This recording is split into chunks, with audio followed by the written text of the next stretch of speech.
चीमा साहब, मैं जो मेरी जो नजर में सबसे बड़ा इसका फायदा एक तो देखिए मोदी साहब को होगा, दूसरा फायदा भारत को होगा, तीसरा फायदा इकोनॉमी को होगा। लोग वहां आएंगे, जो ट्रैवल होता है वहां होटल होंगे, एयरलाइनें आएंगी, चीजें आएंगी। जिस तरह फीफा कहीं होता है, जब वर्ल्ड कप कहीं होता है, तो वो पूरे कंट्री के लिए एक बूस्ट होती है, पूरी boost. You have to look the broader picture overall. तो उसमें इनका स्ट्रक्चर बड़ा होगा, इंडिया का स्ट्रक्चर बड़ा होगा, इनकी इकोनॉमी पे असर होगा, नए प्रोजेक्ट आएंगे, लोग देखेंगे। पूरे जब आपने देखा होगा जब दूसरी मुमालिक से लोग आते हैं तो शोकेस होता है पूरा, आपका कैपिटल सिटी या जिस सिटी में होता है उसको शोकेस करते हैं, लोग आके वहां देखें, खूबसूरत हो हर चीज। तो उसमें वो सारे फायदे उसकी बात की जा रही है, क्योंकि और आज उनकी मैंने स्पीच सुनी है, उन्होंने कहा हमारी पॉपुलेशन 17% है, लेकिन कार्बन उसमें पोल्यूशन में हमारा सिर्फ 4% हिस्सा है। तो it was very well written speech उनकी।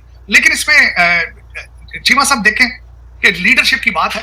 लीडरशिप से मुराद ये होता है कि जब आपके टारगेट हो, आपके 600 बिलियन के फॉरेन रिजर्व मौजूद हो, आप पुश कर रहे हो, गारंटियां दे रहे हो अपनी स्पीचेस में कि हम 5वें नंबर पर हैं, हम तीसरे नंबर पर आ जाएंगे, मैं लेकर आऊंगा, आपकी इकोनॉमी 7.6 और 8% पे चढ़ रही हो, और इस वक्त जब लोग चाइना से भाग रहे हो, सारे आप भारत में खींच के ले जा रहे हो, अमेरिका को ऑलमोस्ट प्रैक्टिकली आप खुद चला रहे हो, एज इंडियन डायस्पोरा उनका चला रहा हो, तो फिर आप जो मर्जी आप you portray yourself like that, और वो कर रहे हैं। उसमें वो दे हैव डन इट। और उसमें सबसे बड़ी कंट्रीब्यूशन उनकी एजुकेशन की है, इसमें रिगार्डलेस मैं मोदी साहब की एजुकेशन की नहीं बात कर रहा हूँ, मैं इंडियन डायस्पोरा की और इंडियन जो मिडिल एज है उसकी बात कर रहा हूँ। उसमें कोई शक नहीं। मैं आधा दिन ऑलमोस्ट आज का इलेक्शन हो रहे हैं 4 स्टेटों में भारत में, और मैं देखता हूँ, मैं सरप्राइज होता रहा हूँ, आधे से ज्यादा चैनल अमेरिका जो हम देखते हैं भारत के वो इंग्लिश में होते हैं, बच्चा बच्चा उनका इंग्लिश बोल रहा होता है। हमारे प्राइम मिनिस्टर बनने की सबसे मेरे इस वक्त तो यही लगता है कंडीशन थी कि इंग्लिश बोल लेता और सूट अच्छा पहन लेता हूँ, हमारी ये पोजीशन है। अब मैंने आपको जिस तरह बताया कि आपने दुनिया से, आपने तालीम से बाइकाट किया, तुसी नाराज हो गए तालीम के नाल, तुसी क्या असि पढ़ा लिखांगे तो अकल आ जाएगी, हमने नहीं ये काम करना, ये क्यों करना है? आप चाहते हैं कि दुनिया जो है वो 7वीं सदी में पीछे चली जाए, मामू रशीद, हारून रशीद जो अब्बासी दौर था उसमें चली जाए, तो इस तरह नहीं होगा, इस तरह हो नहीं रहा। आप चाहते हैं, जिस तरह मैंने आपको बताया, हर मुसलमान के जिस तरह आपका जो आइडियोलॉजी है कि या तो सारी दुनिया मुसलमान हो जाए, तो या आप सारी दुनिया का सर काट दें, तो ये इस तरह तो नहीं होता। आप मिडिल वे आपने ढूंढे ही नहीं, तालीम की तरफ जाएं, अकल खुल जाती। अब एक बड़ा खूबसूरत हालांकि है चीज, कहते हैं छतरी और दिमाग जब तक खोलेंगे नहीं वो काम नहीं करेगा। आप उसको खोलने के लिए तैयार ही नहीं, आपको इस गैरिजन स्टेट से आगे बढ़ना होगा। ਹੁਣ ਤੇ ਜੰਗ ਹੁੰਦੀ ਨਹੀਂ, ਡਰੋਨਾਂ ਨਾਲ ਹੋਣੀ ਤੇ ਕੰਪਿਊਟਰਾਂ ਨਾਲ ਹੋਣੀ, ਉਧਰ ਤਵੱਜੋ ਦਿਓ ਯਾਰ, ਤੁਸੀਂ ਕਿਹੜੇ ਚੱਕਰਾਂ 'ਚ ਪੈ ਗਏ? ਤੁਸੀਂ ਅਜੇ ਕਹਿੰਦੇ ਅਸੀਂ ਖੋਤਿਆਂ ਤੇ ਜਾ ਕੇ ਜਿਹਾਦ ਕਰਨਾ, ਪਤਾ ਨਹੀਂ ਮੇਰੇ ਵੱਲ ਕੀ ਕਰਨ ਲੱਗੇ ਹੋ ਯਾਰ ਤੁਸੀਂ, ਔਰ ਤੁਹਾਨੂੰ ਲੋਕ ਬੇਵਕੂਫ ਬਣਾ ਰਹੇ ਨੇ, ਤੁਸੀਂ ਬਣ ਰਹੇ ਹੋ। ਮੈਂ ਕਈ ਵਾਰੀ ਕਹਿ ਬੈਠਾ ਤੁਹਾਨੂੰ ਜਿਹਾਦ ਦਾ ਰੋਜ਼ ਪ੍ਰਚਾਰ ਕਰਨ ਵਾਲੇ ਆਪਣੇ ਬੱਚੇ ਸਾਰੇ ਲੰਡਨ ਤੇ ਟੋਰਾਂਟੋ ਨੇ, ਕੋਈ ਜਾ ਕਰੋ। ਓਏ ਮੌਲਾਨਾ ਤਾਰੂ ਕਾਦਰੀ ਵੀ ਕੈਨੇਡੀਅਨ ਜੇ ਖੁਦਾ ਦਾ ਨਾਂ ਜੇ ਯਾਰ, ਜਿਹੜਾ ਤੁਹਾਨੂੰ ਆ ਕੇ ਰੋਜ਼ ਸਾਰਾ ਕੁਝ ਤਫਸੀਰ ਪੜਾਉਂਦਾ ਸਾਰਾ ਕਰਦਾ, ਉਹ ਉੱਥੇ ਰਹਿੰਦਾ, ਜਿਹੜਾ he lives like a king there। ਕੁਝ ਥੋੜਾ ਕਰੋ यार, पास करो, सोचो तो अपने मुस्तकबिल के बारे में। बच्चों को मैथ और इंग्लिश पढ़ाओ खुदा के लिए, अगर सर्वाइव करना है। ये जो पार्टियां जिनको कहते हैं, ये पार्टियां नहीं जे, ये लुट मार दे ग्रुप जे। लेकिन चीमा साहब क्या करें, पता है सब लोगों को, क्या करें। मैं कहता हूं चलाने वाले भी पाकिस्तान नहीं है, मेरे ख्याल पासपोर्ट तो पाकिस्तान नहीं होने ज्यादातर लोगों को, या एटलीस्ट 2 पासपोर्ट होंगे, बोलते तो पाकिस्तानी जबाना ना, खाना भी पंजाब पाकिस्तानी खाते हैं। पता नहीं why they behave like British imperial mindset है उनका। लुट के लंदन हार चल जाना चाहते हो तुम, पता नहीं। और मैं बार बार चीमा साहब कह चुका हूं, लंदन च भी कब्र है जे, कब्रस्तान है, उत्थे भी दुनिया मर रही जे। तुसी समझो लंदन पहुंच के तो मरना ही नहीं, असि अमर हो जाना। कहंदे बच्चों दी 2 कोठियां लंदन बन जाने, चंगे जे इलाके पा जान, कहंदे उस तो बाद और कुछ नहीं चाहिए। वो खुदा दा ना लो यार, ये बच्चे खत्म नहीं जे करांदे बाद तो मर जाना बाद। बस करो, बस करो। मादरे मिलत दे इन्हें ना कपड़े पाड़ो, 76 साल बड़ा हो गया जे, हुण ते शर्म आउण लग पई। अपनी मां दे कपड़े पाड़ दियो रोज, को जाता होड़ा कर बस। हुण तां दुनिया माफिया मांग रही, चीमा साहब माफिया मांग रही दुनिया तुहाडे तो, ऐस कर कन्नां नूं हत्थ ला के। तार साहब ये तो ठीक बात कर रहे हैं आप। तार साहब एक पिक्चर मैंने देखी, क्योंकि हम इस इवेंट की डिस्कशन कर रहे हैं, एक पिक्चर देखी जिसमें प्राइम मिनिस्टर मोदी जो हैं वो किंग ऑफ जॉर्डन अब्दुल्ला से मिल रहे थे, और उस पिक्चर के पीछे जो है वो काकड़ साहब भी खड़े थे। तो do you believe that this is a missed opportunity कि मुलाकात हो जानी चाहिए थी, या मिलते या शेक हैंड करते? मैंने ये तस्वीर लगाने की कोशिश कर रहा हूँ, लेकिन वो पूरी शो नहीं हो रही कि ये एक मौका था। आपको क्या ख्याल है? बताया तो क्या होगा वज़ीर आज़म काकड़ को कि आपने हाथ नहीं मिलाना, और महल मोदी साहब को, लेकिन बहुत सारे लोग ऐसे हैं जो कहते हैं कि मोदी साहब और काकड़ साहब की जो है एटलीस्ट शेक हैंड ही हो जाता, बल्कि शी जिनपिंग का और मोदी साहब का हो जाता है। हम इतनी सख्त क्यों पोजीशन मोदी साहब और काकड़ साहब लेके बैठे हुए हैं? इस पे भी थोड़ा कमेंट करें। हो सकता है काकड़ साहब को पहचाने ही ना हो। उसकी वजह ये कि काकड़ साहब F11 में पड़ोसी नहीं जानते हुए कौन है। ਤੇ ਤੁਸੀਂ ਕਹਿੰਦੇ ਉੱਥੇ प्रेसिडेंट शी पैरी पै ਜਾਂਦਾ काकड़ साहब, ਤੁਸੀਂ भी डाडियां गल्लां करते हो, चीमा साहब इतना करे। लेकिन ये देखें, इस्लाम शेक हैंड कर लेते तो क्या फर्क पड़ा, नहीं किया तो क्या फर्क पड़ेगा। चीमा साहब आप ये बताएं काकड़ साहब किस चीज को रिप्रेजेंट करते हैं? पाकिस्तान किस चीज को रिप्रेजेंट करता है? बात तो यहां खत्म हो जाती है, बात तो इसी पर खत्म हो जाती है। आपके सदर को, वजीर आजम को, आपके फॉरेन मिनिस्टर को लोग कुर्सियां से उठ के तुहानू प्रोटोकॉल दे पटाके ते तोपां दी सलामी क्यों देणगे यार? वजह वो दसो ना बंदे नू, वजह वो दसो दा सी ना, this is what we have to offer to the world. Cheema साहब मैं यही कह रहा हूं ना, काकड़ साहब रिप्रेजेंट करते हैं किसी चीज को, किस चीज को रिप्रेजेंट करते हैं? Why should somebody waste their 3 minutes with them? International leader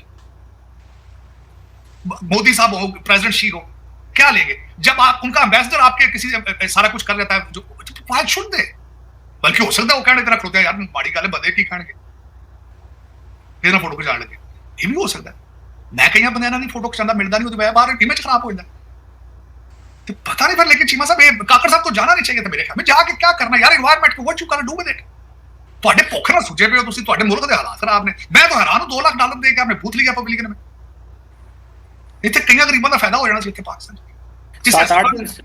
7-8 दिन से बाहर है वैसे, वो 8 दिन हो गए उनको। ਹੋ ਸਕਦਾ 8-10 ਦਿਨ ਹੋਰ ਰਹੇ ਰਹਿਣ ਉੱਥੋਂ, ਜਹਾਜ਼ ਲੈ ਕੇ ਭਰਾ ਲੰਡਨ ਚੱਲ ਜਾਣ, ਸਾਊਦੀ ਅਰਬ ਚੱਲ ਜਾਣ, ਕੀ ਪਤਾ ਜਹਾਜ਼ ਲੱਭੇ ਆ ਉਹਨਾਂ ਨੂੰ, ਪੈਟਰੋਲ ਫ੍ਰੀ, ਬਿੱਲ ਤੁਸੀਂ ਦੇਣ ਲੱਗੇ ਉੱਥੇ ਹੋਟਲਾਂ ਦੇ, ਕੀ ਫਰਕ ਪੈਂਦਾ? ਔਰ ਕਿਹੜਾ ਪਹਿਲਾ ਬੰਦਾ ਕਰ ਰਿਹਾ? ਸਭ 76 ਸਾਲ ਤੋਂ ਕਰ ਰਹੇ ਲੋਕੀ ਸਰਕਾਰ, ਕੀ ਫਰਕ? ਉਹ ਕਹਿੰਦੇ ਭਾਈजान कोई फर्क नहीं पैदा, सारे कर दे चलो। लेकिन इनका कसूर नहीं है, कसूर है जिन्होंने घड़े में से इनका नाम निकाला, कसूर उनका है। वो पूछते हैं इनसे कि मुल्क के बहुत पैड़े हालात ने, ओखना बहुत पैड़े हालात ने, IMF जो है वो आपके टैक्सेशन को सारा टेक ओवर कर चुका है, आपको पता होना चाहिए, पता ही ये खबर थी इसके अंदर। इससे बुरे हालात क्या होंगे आपके? इससे बुरे हालात आप सोच सकते हैं कि एक फॉरेन एंटिटी आपके टैक्सेशन को आके टेक ओवर कर। टैक्सेशन क्या होता है? एक मुल्क का नर्व सिस्टम होता है। चलो आप अखीर देखने की कहते हैं ऐसा मूड देख लिया, अखीर देखनी है, देखो।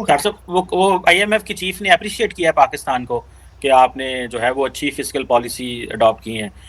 लगता है कि पैसे आ जाएंगे अगर IMF चीफ ये कह रही है। बड़े चंगे उनका ਤੁਸੀਂ ਬਿਹਾਰ ਦੇ ਵੀ ਬੜੇ ਚੰਗੇ ਹੋ, ਤੁਸੀਂ ਕਿਸ਼ਤਾਂ ਵੀ ਟਾਈਮ ਤੇ ਦਿੰਦੇ ਹੋ, ਇੱਕ ਹੋਰ ਬੱਸ ਦਾ ਤੁਸੀਂ ਇੱਕ ਹੋਰ ਬੱਸ ਲੈ ਲਓ, ਤੁਸੀਂ ਕਿਸ਼ਤਾਂ ਸਹੀ ਟਾਈਮ ਤੇ ਦਿੱਤੀਆਂ ਨੇ ਪਿਛਲੀ ਵਾਰੀ। आपकी मैडम ने कहा है ना, उन्होंने कहा हमें दिल किया तो एक लोन और ले ले लो, तुम बना के नहीं किया। देखो ना जिन्होंने ਤੁਹਾਡੇ ਗੁਰਦੇ ਰਖਾ ਲੈਣੇ ਉਹਨਾਂ ਦਾ ਕਾਰੋਬਾਰ ਹੀ IMF ਦਾ ਹੈ, अपने अमेरिकन इंटरेस्ट के लिए वो सारा कुछ करते हैं, वो करेंगे क्यों नहीं देंगे? और तुझे तो बेच भी पड़ा, आपको मैंने बताया था 73 मिलियन डॉलर की किस्त है। मैं जिस शहर में बैठा हूँ इतने पैसे लोग डिग्गियों में अपने लेके फिर रहे होते।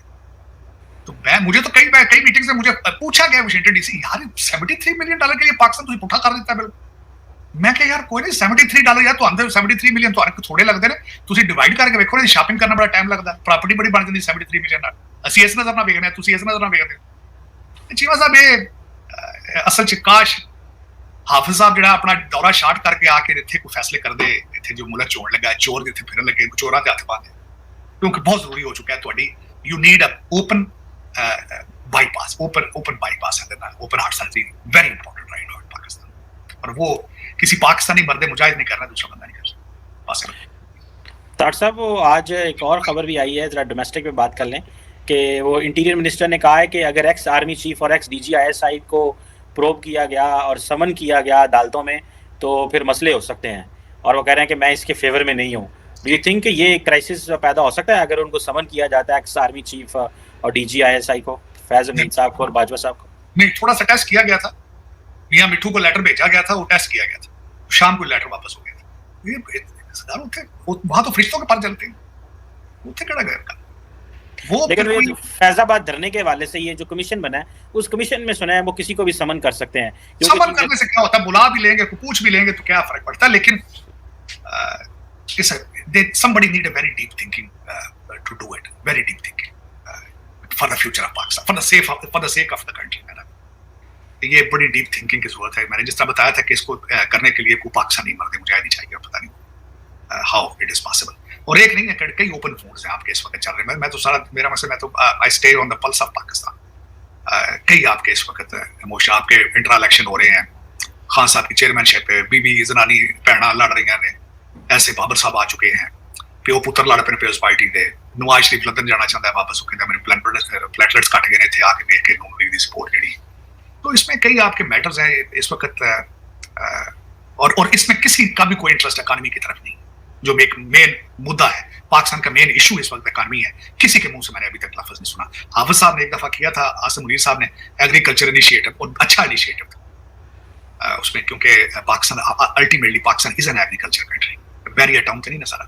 लेकिन ये कि वो भी दरमियान में उसकी बात अब कोई सुनी नहीं जा रही है कि किधर से क्या प्रोजेक्ट पहुंचा है। लेकिन आज तक मैंने किसी के मुंह से इकॉनमी रिलेटेड, फ्यूचर रिलेटेड, आपने ह्यूमन रिसोर्स के ऊपर कोई इन्वेस्टमेंट, कोई यूथ को आगे प्रमोट करने की मैंने आज तक नहीं सुनी किसी के मुंह से। तासिफ, ये कुवैत और दुबई का बेसिकली विजिट तो वज़ीर आज़म का इसी चीज़ के लिए है कि ये एमओयूज़ तो साइन हो गए, लेकिन पैसा आएगा क्योंकि आर्मी चीफ गए हैं। अगर आर्मी चीफ ना जाते तो फिर एक और बात थी, लेकिन आपको पहले भी हम बात कर चुके हैं, लेकिन सुनने में ये आ रहा है कि ये टर्न अराउंड करेंगे क्योंकि कुवैती सरकार हुकूमत और अमाराती जो सरकार है मोहम्मद बिन ज़ायद ने अपनी कैबिनेट के साथ सारे मुआहदे करवाए हैं, तो इट इज वेरी सीरियस। मैंने तस्वीर देखी, लेकिन चीमा साहब क्या पाकिस्तान में ये पहली दफा पैसे आएंगे?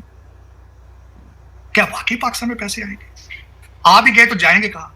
ये कई क्वेश्चन है ना, क्वेश्चन इसके साथ रिलेटेड कई है। पाकिस्तान तो पैसे डॉलर 76 साल से आ रहे हैं, हमारी सोचों से ज्यादा आए हैं। आपने जितने मांगे उनसे ज्यादा अगलों ने दिए, लेकिन वो कहा चीमा साहब अभी जो 72 मिलियन आना कि कोई है इसका प्लान? ये किधर जाएंगे? किस किसने खाना है इसको? कोई है इसका? जो पिछले आपने पैसे लिए वो किस किसने खाए वो पता है किसी? तो पैसे लाना is not a big deal in Pakistan.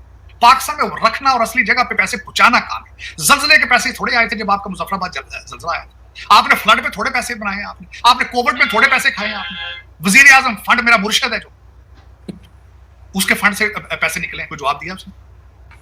तो चीमा साहब पैसे लाना कोई नॉट अ बिग डील। जो पैसे रोक के दिखाएगा मैं उसके मान, पैसे लाना नहीं, जो पैसे रोकेगा he will be my hero. जो पैसे रोकेगा, लाने वाले तो बहुत ला चुके, कोई फर्क नहीं पड़ता। मैं I am waiting for that person जो जरा डके पैसे आके, जिन्हें आके 10,000 बंदे ना ईसीएल च पाना, उन्हें कहा नहीं इतने खलो जाओ पहले 10 बैंक पैसे कितने गए, वो बंदा। मैं waiting for that person, I will be celebrating that day, जिस दिन बंदा आके इन्हां दे गल में हाथ पाएगा। I am waiting for that day. बिल्कुल सही कह रहे हैं तार साहब, यही भी आपने बड़ा अच्छा सवाल उठाया कि जो पैसे रोकेगा वो ही मर्द मुजाहिद होगा। आ तो बहुत रहे हैं, शुरू से आ रहे हैं, और एड ही आ रही है और हम खा रहे हैं, और वो खा नहीं रहे मतलब खा कौन रहे? तुसी तो सारे भुखे मार रहे हो, इन्वेस्ट कर रहे हो बाहर लंदन से दुबई। पाकिस्तान तो पैसे आते ही नहीं, कितने क्या पैसे आ रहे हैं पाकिस्तान? पैसे आने पिछली दफा मुर्शद सी पैसे आए सन, वो अपने एमएनएस देते हैं, इसमें इलेक्शन आखिरी दिहाड़ा जब एमएनएस दे गया सी तरक्याती फंडा चक्कर साथ खा पी लिया। अन्नी ये भी साहब आईएमएफ का पैसा भी पीएमएलएन भी तो लगा रही है धड़ाधड़। नहीं, आईएमएफ का पैसा इलेक्शन पे लगेगा, इसमें कोई शक नहीं। जो आ रहा है पैसा ये इलेक्शन के लिए, और उसमें फिर सारी करप्शन आ रही। लेकिन गल है ना, पता है जब आप और मैं चीमा साहब बात कर रहे हैं तो एजेंसियां जेडी नहीं पता, जेडे हर्षा टेप कर रहे हैं, जेडी ਤੁਹਾਡੀ हर्षा टेप कर रहे हैं, नहीं पता, वो सुते पे ने। बात तो ये पता सबको है कि क्या हो रहा है, लेकिन क्या वजह है? फिर मैं कहता हूं कि मोदी जब बंदा पाकिस्तान आवे फिर गल पे। मेरा मकसद ये होता है, मोदी साहब ने नेशनलिज्म दिया है भारत को। तो ऐसा मोदी आया समझते भी केस बना देने ऐसी केस बना रहे बड़े मैं कहना मोदी टाइप बंदा को आवे, मेरा मकसद है नेशनलिस्ट आवे को बंदा। मोदी साहब ने नेशनलिज्म दिया है भारत। मैं उस एक आइडियोलॉजी को मैं कहता हूं। मैं ये नहीं कहता कि मोदी साहब आके पाकिस्तान से उन्होंने केड़ी लोड़ आके अपनी जेब कटा लेने, मैं नहीं कह रहा है। मैं तो कहता हूं कि मोदी साहब जरा कोई ऐसा बंदा आए जो यहाँ पे नेशनलिज्म दे यार। बात तो सही है तार साहब, नेशनलिज्म की बातें तो सारे करते हैं, 14 अगस्त 23 मार्च, और हर कोई कहता है कि हमने बड़ी मोटरसाइकिल झंडा ला लेने तुसी ना करो कि तुसी पाकिस्तानी बने। This is wrong philosophy. तो दोस्तों, जैसे कि आपने क्लिप में देखा कि इंडियंस ही चला रहे हैं अमेरिका को, यानी कि अमेरिका को आज चला ही इंडियंस रहे हैं। ये बात एकदम सच है, क्योंकि भाई इंडियन डायस्पोरा जो अमेरिका में है ना, वो बिल्कुल सबसे ज़्यादा पढ़ा लिखा डायस्पोरा है। मतलब कि दुनिया की कोई भी कम्युनिटी उठा लो, क्योंकि अमेरिका जो है ना, अमेरिका मतलब कि अमेरिकन लोग जो है ना, मतलब कि पूरे मतलब कि दुनिया से अमेरिका में रहे हैं और अमेरिका को बनाया है। मतलब कि सबसे पहले तो इसराइलीज़ ने बनाया है, जो बात एकदम सच है। इसराइल ने ही मतलब कि बुनियाद रखी थी, सब कुछ चीज़ करा था। मतलब कि यहाँ तक कि जो परमाणु हथियार भी बनाया था वो भी इसराइली ही नहीं बनाया था, जो कि भाई साहब जर्मनी से आए थे। और वो ठीक है भाई साहब, उन्होंने बनाया था। जैसे हमने ओपन हैमर मूवी में देखा था कि मतलब कि भाई ओपन हैमर मूवी अगर आपने नहीं देखी तो आप ज़रूर देखिएगा, क्योंकि भाई उसमें मतलब कि अच्छे तरीके से दिखाएगा। उनमें आइंस्टाइन जो है जर्मनी के साइंटिस्ट थे, जो मतलब कि उनको भी दिखाया गया। हर मतलब कि उस टाइम पे जो आविष्कार हो रहे थे पूरी दुनिया में, सब कुछ दिखाया गया है, ठीक है। और क्या बोलते हैं कि किस तरीके से मतलब कि इसराइलीज़ ने मतलब कि अमेरिका बनाया, उसमें सब कुछ मतलब दिखाया गया। इसराइलीज़ का बहुत बड़ा हाथ है। लेकिन भाई मतलब कि पूरी दुनिया के लोग वहाँ पे अमेरिका में जाके बसे हैं। लेकिन भाई एक कम्युनिटी है जो कि भाई साहब मतलब कि भाई आज अमेरिका पे राज कर रही है भाई एक तरीके से, वो है इंडियंस। वो कैसे? क्योंकि भाई हर बड़ी कंपनी में, अमेरिका की बड़ी से बड़ी कंपनी में इंडियंस बैठे हुए हैं। गूगल में देख लो, माइक्रोसॉफ्ट में देख लो, ठीक है, यूट्यूब में देख लो, ठीक है। बड़ी बड़ी कंपनीज जो है ना भाई साहब, मतलब कि भाई इंडियन सीईओ अब मतलब कि एक फ़ैशन बन चुका है इंडियन सीईओ को अपनी कंपनी में लगाने का, अमेरिकन बड़ी कंपनीज में लगाने का, मतलब कि एक सीईओ मतलब कि एक फ़ैशन बन चुका है। सीईओ इंडियन से ही होता है, मतलब कि कंपनी कोई भी हो, किसी भी देश की हो, लेकिन सीईओ इंडिया का होता है। क्योंकि भाई साहब इंडियंस जो हैं भाई साहब, मतलब कि बहुत आगे हैं, मतलब कि भाई साहब इंफॉर्मेशन टेक्नोलॉजी से लेके भाई साहब टेक्नोलॉजी के क्षेत्र में, मतलब कि भाई साहब बड़ी से बड़ी, मतलब कि जो भी टेक्नोलॉजी है ना, मतलब कि भाई साहब भारत के लोग बहुत आगे हैं उस चीज़ में। क्योंकि भाई साहब यहाँ पे जो इंडियन इंस्टीट्यूट ऑफ टेक्नोलॉजी है ना भाई साहब, यहाँ से पढ़ कर ना बच्चे जाते हैं भाई साहब बाहर पढ़ने के लिए, और भाई साहब वहाँ पे अपना जलवा दिखाते हैं, ठीक है। तो अमेरिका में जो डायस्पोरा है ना, वो सबसे ज़्यादा पढ़ा लिखा डायस्पोरा है, और मतलब कि साझेदार सही बोल रहा है कि भाई आज इंडिया ही अमेरिका को चला रहा है, ठीक है भाई। तो अगर इंडियंस अगर चलाना बंद कर दे अमेरिका को, तो अमेरिका आज ठप हो जाएगा, ठीक है भाई साहब। क्योंकि भाई साहब मतलब कि इंडियंस की कम्युनिटी है, बहुत तगड़ी कम्युनिटी है, और भाई साहब वहाँ पे जीरो क्रिमिनल एक्टिविटी में इन्वॉल्व होते हैं इंडियंस, जीरो क्रिमिनल एक्टिविटी में इन्वॉल्व होते हैं भाई, इन्वॉल्व होते नहीं है, बिल्कुल भी नहीं करते भाई साहब। मतलब कि एक्टिविटी हाँ इक्का दुक्का थोड़ी बहुत हो जाती है भाई, सोसाइटी में थोड़ा बहुत होता है, लेकिन भाई साहब बिल्कुल भी क्राइम रेट में बिल्कुल भी नहीं है इंडियंस कम्युनिटी वहाँ पे, ठीक है भाई साहब। सबसे साफ़ सुथरी और अच्छी कम्युनिटी बनी पड़ी है वहाँ पे इंडिया की, ठीक है भाई साहब। क्या बोलते हैं, और अमेरिका में मतलब कि भाई जितनी भी इंडस्ट्रीज़ वगैरह है ना भाई, इंडियन वाले लगाते हैं भाई साहब, ठीक है। क्योंकि भाई साहब जो अमेरिकन जो है ना, वो कंपनी तो बना देते हैं, लेकिन भाई साहब सीईओ वगैरह ले रखने का ना, मतलब कि एक फ़ैशन बन चुका है इंडिया वालों के लिए, ठीक है भाई साहब। और जिस तरीके से भाई ट्रम्प मतलब कि भारत को धमकी लगाता है भाई साहब, ट्रम्प टैरिफ वगैरह की, ये सब वगैरह की, ये सब भाई इलेक्शन के बाद ही लगा पाता है। इलेक्शन के टाइम पर वो भारत को धमकी नहीं लगा सकता, भारत की तरफ रुख उसका एकदम नरम पड़ जाता है इलेक्शन के टाइम पर। क्योंकि भाई साहब मतलब कि इंडियंस जो है मतलब कि भर भर के वोट करते हैं, ठीक है। तो इंडियन कम्युनिटी को भी खुश करना पड़ता है भाई साहब उसको, मतलब कि ट्रम्प की पार्टी को, ठीक है। इसलिए ट्रम्प जो है ना, मतलब कि भाई सोचता है कि भाई साहब मतलब कि भाई समझ नहीं आता, मतलब कि यार इंडिया से पंगा लेके तुम्हें मिल क्या रहा है, मतलब कि तुम सोच रहे हो कि इंडिया तुम्हारी जंग लड़ेगा, चाइना से जंग लड़ेगा, नहीं लड़ेगा भाई, साफ बात है। हम तुम्हारे चक्कर में अपने हाथ गंदे क्यों करें भाई, साफ बात है। तुम्हारे चक्कर में हम हाथ थोड़ी गंदे करेंगे अपने भाई साहब, हम चाइना से क्यों दुश्मनी लें। चाइना से हमारा मतलब कि भाई साहब हमारा ट्रेड वगैरह है भाई साहब, इतना $1 बिलियन का भाई साहब, हाँ ठीक है, लेना देना है, और भाई ठीक है भाई, चाइना भले ही हमारी टेरिटरी को क्लेम करता हो, लेकिन भाई हमारा अधिकार नहीं बनता उनकी किसी भी चीज़ में हस्तक्षेप करना, ठीक है भाई साहब। लेकिन भाई साहब ये नया इंडिया है भाई साहब, ठीक है। मतलब कि भाई चाइना जो कदम उठाने वाला है ना, उससे पहले ही हमें पता चल जाता है कि भाई साहब ये क्या करने वाले हैं, ठीक है भाई साहब। अब हिंदी चीनी भाई भाई के नारे अब नहीं लगते हैं, साफ बात है। लेकिन हम डायरेक्ट पंगे भी नहीं लेंगे भाई साहब अमेरिका कहने पर, क्योंकि भाई साहब अमेरिका का इतिहास रहा है, अमेरिका निकल जाता है उसके बाद में जूते खाने के लिए दूसरे कंट्री को छोड़ देता है, जिसने उसको साथ दिया उसी को लात मारता है। जैसे पाकिस्तान सबसे बड़ा उदाहरण है भाई साहब, जब अफगानिस्तान में अमेरिका को घुसा था, तो भाई पाकिस्तान की मदद ली गई थी, और पाकिस्तान ने मुजाहिदीन क्या बोलते हैं उसे, मुजाहिदीन तैयार कर करके दिए थे अमेरिका को भाई साहब, अफगानियों से, मतलब कि वो तालिबान क्या बोलते हैं, वो जो तालिबान क्या बोलते हैं, हमें अफगानिस्तान की गवर्नमेंट से लड़ने के लिए तालिबानी तैयारी कर रहे थे, ठीक है भाई साहब। उसके बाद भाई अमेरिका ने मतलब कि जंग लड़ी, ठीक है भाई साहब। उसके बाद में भाई साहब क्या बोलते हैं, तालिबानी आ गया, उसके बाद भाई अमेरिकन निकल गए भाई, अमेरिका भी निकल गया भाई साहब, तालिबानों का कब्जा भी हो गया, और उसके बाद अमेरिकन से इतने बड़े मतलब कि $85 बिलियन के भाई साहब हथियार भी छोड़ गए भाई साहब पाकिस्तानियों को ठोकने के लिए भाई साहब, पाकिस्तानियों को अब मतलब कि भाई साहब ऐसा ऐसा करके ठोका जा रहा है ना, समझ लो कि भाई साहब मतलब कि मतलब कि भाई साहब अमेरिका ने कंटेनर भर भर के पाकिस्तान को पैसे भेजे, ठीक है भाई साहब। पाकिस्तान ने बदले में भाई साहब कुछ नहीं किया था भाई साहब, मतलब कि मुजाहिदीन तैयार करके दिए थे, लेकिन भाई साहब अमेरिका निकल गया, और ठुकाई हो रही है पाकिस्तान की, ठीक है भाई साहब। ये वही अमेरिका जिसने कहा था कि 33 बिलियन खा गया पाकिस्तान हमारे लिए, इसने कुछ काम भी नहीं किया, लेकिन भाई फिर भी पाकिस्तानी आज भी भाई साहब ट्रम्प की गोद में बैठे पड़े हैं, क्योंकि भाई साहब ट्रम्प को काम निकलवाना है भाई, ईरान से पंगे ले रहा है, ईरान पंगे लेता है भाई साहब अमेरिका से, अमेरिका जब क्या बोलते हैं एग्रेशन दिखाता है, तो उसके बाद ईरान जो है भाई साहब इंफ्रास्ट्रक्चर वो करने की तैयारी करने लग जाता है, और भाई साहब क्या बोलते हैं दुनिया में मतलब कि भाई साहब इन्फ्लेशन फैलाने के लिए भाई साहब जिम्मेदार तो भाई साहब अमेरिका ही है, दूसरे नंबर पे ईरान है। ईरान में तो बहुत बड़ा जिम्मेदार है ना भाई साहब इन्फ्लेशन फैलाने के लिए। भाई साहब जो दुनिया में जो क्राइसिस आ गए हैं भाई साहब ऑयल संकट के भाई साहब, वो तो भाई साहब इन्हीं की देशों की वजह से आया है ना भाई साहब, ठीक है।